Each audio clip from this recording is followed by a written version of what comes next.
Yi Jianying, Yi Jianying, Wei Giles, Ye Qianying, Jiuping, Yip Gimying, April 28, 1897, October 22, 1986, was a Chinese Communist general, Marshal of the People's Liberation Army.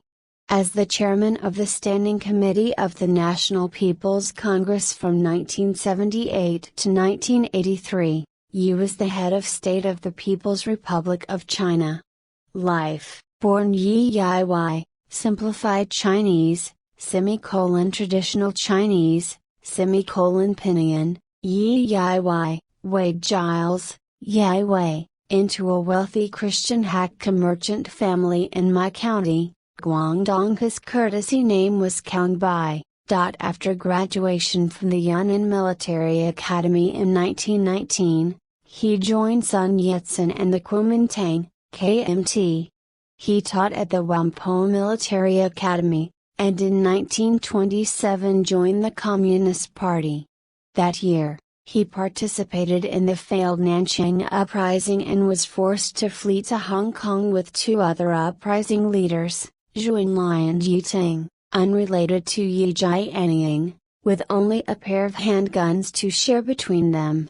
Shortly after, he faithfully carried out his assigned duties during the Guangzhou Uprising, although he had been opposed to it. Upon this uprising's failure, he was once again obliged to flee to Hong Kong with Yi Ting and Ni Rongsun.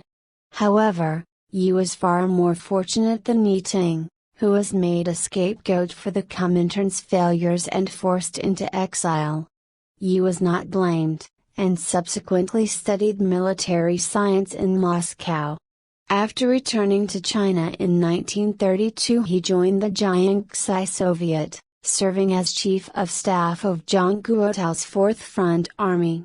However, after Zhang's fighters met up with Mao Zedong's force during the Long March, the two leaders disagreed on the subsequent move of the Chinese Red Army. Zhang insisted on turning southward to establish a new base in the regions inhabited by Tibetan and Kaiyang minorities.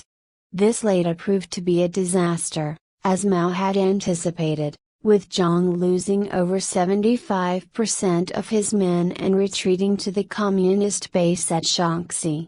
During the two leaders' disagreement, Yi, though he was Zhang's chief of staff, sided with Mao, and instead of supporting Zhang unconditionally as he had during the Guangzhou Uprising, Yi absconded to Mao's headquarters with Zhang's code books and maps.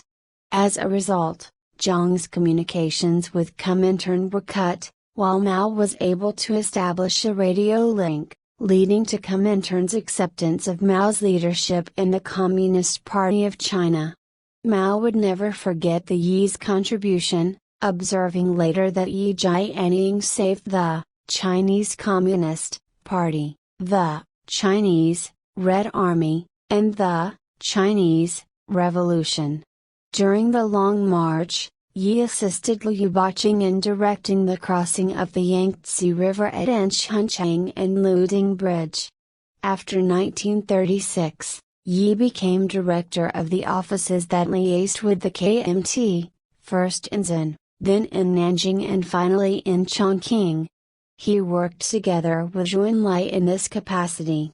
After the establishment of the People's Republic of China, Yi was placed in charge of Guangdong, which was to cost him his political career under Mao's reign. Yi understood that the economic conditions in Canton were very different from those in the rest of China, since most Cantonese landlords were peasants themselves who participated in production without exploiting their tenants. He therefore declined to dispossess the landlords, and instead protected their businesses and land. However, Yi's policies contradicted the general directives of the party-mandated land reform, which emphasized class struggle. His policies deemed too soft, Yi and his local cadres were soon replaced by Lin Biao's, and a much harsher policy was implemented, with Yi's political career effectively over. However, Mao did not forget what Yi had done for him during the Long March, and thus removed him only from political posts while preserving his military positions. As a result, until 1968, Yi remained active in various military functions, having been made a marshal in 1955. Yi was clever in using his military influence to provide limited support and protection for reformers like Jiang, and he was responsible for interfering with assassination attempts on Deng Xiaoping during the Cultural Revolution. After Lin Biao was overthrown in 1971, Yi's influence grew, and in 1975 he was appointed defense minister, taking Lin Biao's post. From 1973, he was also a vice chairman of the Central Committee of the Communist Party of China. He led the conspiracy of generals and party elders that overthrew Jiang Qing and the Gang of Four. During initial planning at his residence, he and Li Xiannian communicated by writing, although they sat next to each other, because of the possibility of bugging.